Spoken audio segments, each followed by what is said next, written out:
experience, strength and hope in dealing with long-term recovery. And Ukash, could you turn off the lights for me, please?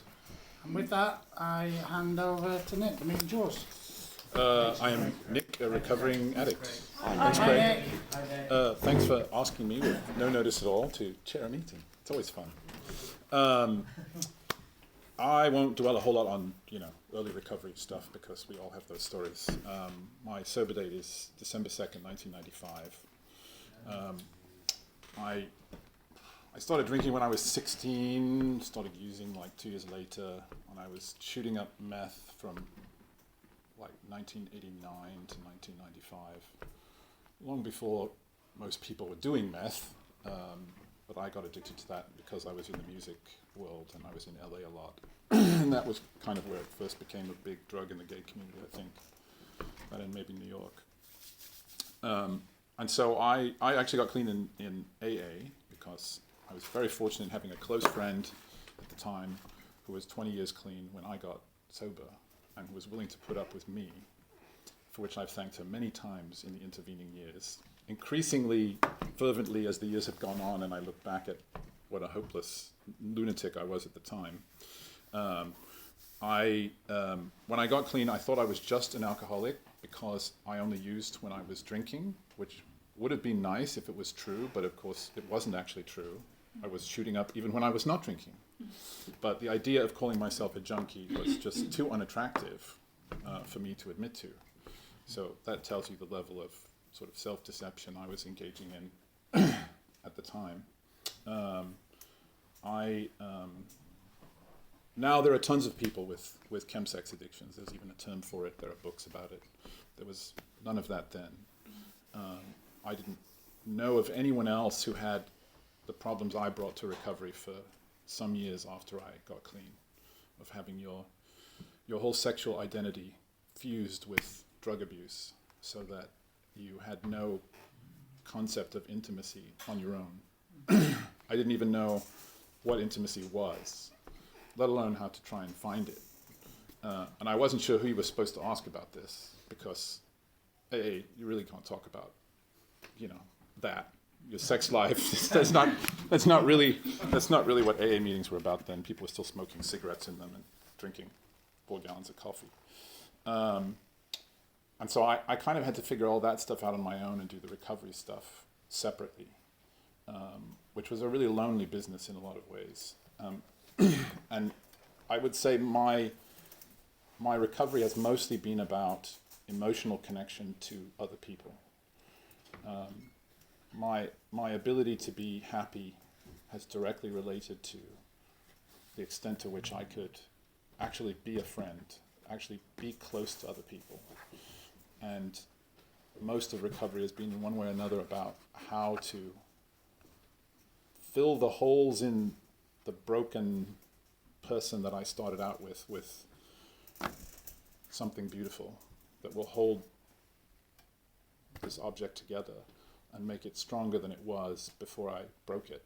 It didn't really help me that I started out, my mother, I never doubted my mother loved me, but she divorced my stepfather when I was quite young, about 8, and my father when I was 8 months old. And she then took up with a guy who was physically abusive to her for the rest of my growing up years, while at the same time she had an alcohol and drug problem also. So I had all of the problems of children of alcoholics and children of violent houses, and a drug problem, and coming out as gay and being pretty unhappy about that at the same time, while I was already getting high, which did not help. So I, after about 5 years clean and not buying into higher powers, I called she was still my sponsor, Brenda, and I said, early on she said, well, you're going to get over your higher power problems. I had terrible higher power problems. I said, well, I stopped using, so why do I need anything else? And she at one point said, I've heard your arguments about this. I've really heard all of them now, and it's really, I don't need to hear any more of your theories about this. Just go on with the rest of recovery, please. You're going to get to a point where you're going to figure it out because you're going to confront something that is beyond your ability to handle by yourself, and you're going to have to ask for help. And then you'll figure it out. I'm not really worried about this. And she was right in a way, but in another way she was wrong. What actually made it work for me was that I looked back after about 5 years clean, and I found a series of people that I had met almost entirely by accident, who had exactly what I needed right then. And they were not people I was looking for. They were not lessons I was looking to learn or thought I even needed to learn. But they turned out to be the pivotal sort of guideposts along my sort of journey to emotional and a sex-positive view of myself. And I just realized this is it's not practical, that this is all totally accidental. And at the same time, every element of my career and personal life, everything I planned didn't work. I literally had a 100% failure rate of planning anything important about my own life. All the accidents that came along were the great things. All I basically did was say, well, I wasn't thinking about that, but that sounds kind of interesting. I'll do that. And this is what made me finally realize I don't really have to understand what a higher power is or isn't. I certainly don't buy into any sort of religious construct of it. It just, if I'm in tune with the world, things work for me. If I stay in recovery, I can see the good things that come along. If I don't have a good recovery program, I can't see them anymore. It's like I'm blinded. All I can hear is, bullshit, mental masturbation going on in my own head. I'm really good, I don't know about any of you, I'm really good at playing out conversations with people in my head that haven't happened yet, and which never actually happen, because there's another person there, and I'm making up a script for myself, and then saying, no, Nick, stop, you can't rehearse you can't rehearse imaginary conversations in your head.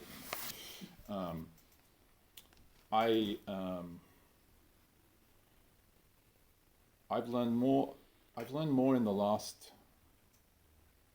5 or 7 years of recovery, I think, than I learned in the 10 before that. And I know a lot of the reason why is because I didn't go to that many meetings in the 10 before that, really. I made lots of excuses for why I didn't go. I just didn't. I didn't want to use. I still don't. I see no attraction whatever in any of that. It just sounds like death to me, because that's what would happen to me. So I can let the program sort of fall away, but then I'm unhappy all the time, basically. Or I can go to meetings and I can, do at least some of the things you're supposed to do on a regular basis, and my life works better. And I know people who don't go to meetings and stay clean. None of them I've seen seem particularly happy, but maybe that's just my imagination. So I resisted lots of things about recovery for a lot of early years, and sort of cherry-picked the things that I wanted. And then I started to go back and fill in the cherry-picked things. And lo and behold, things became much simpler. My head became much quieter. I've almost half my life clean now. I'm 52. A few 2 or 3 years or something, I'll spend half my life clean, which sounds mind-boggling, mind-bogglingly strange. And I very often, I found the more connected I am to the program, the more I contrast what I think about with what I used to think about, and what I do and how I am with people to how I used to be. And it's like I'm not even the same guy. I am the same guy, but that other guy had so much layers of shit thrown over him, I can't even recognize. Like, how did I even live feeling totally disconnected from everyone, including me? I spent years thinking I was an introvert. Years.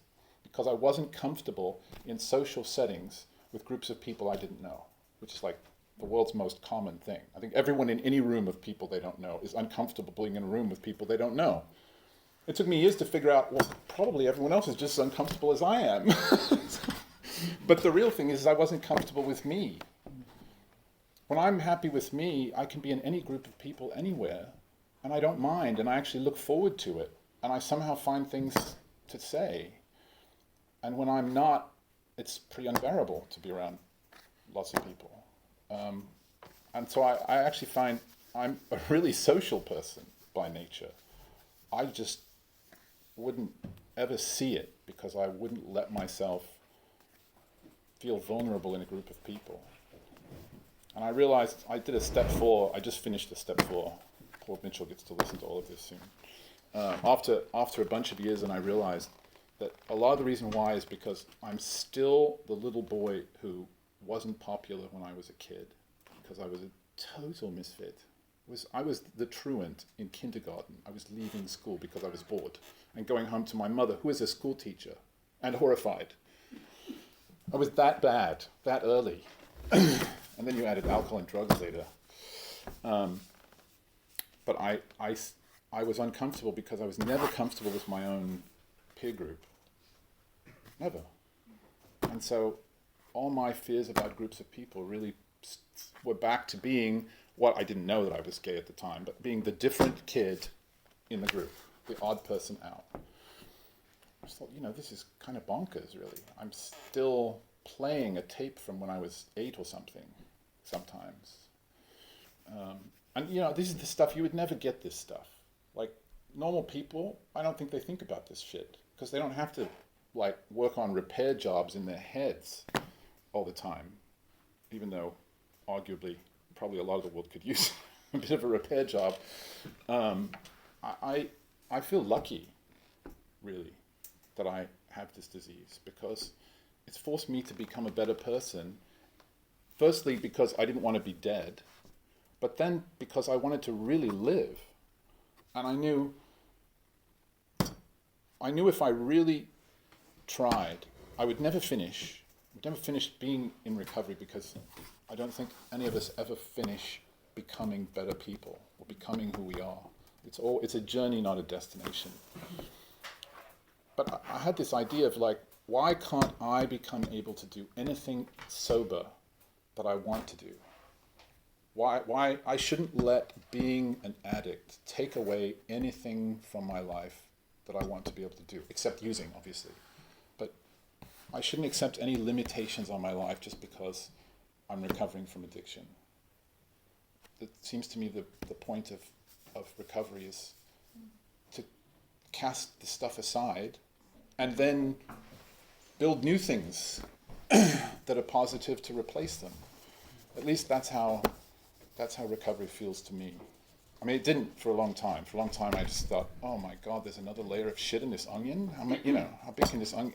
How many layers of shit can this onion have? And I still find some, probably everybody. But I give myself a break. I don't, it's all right.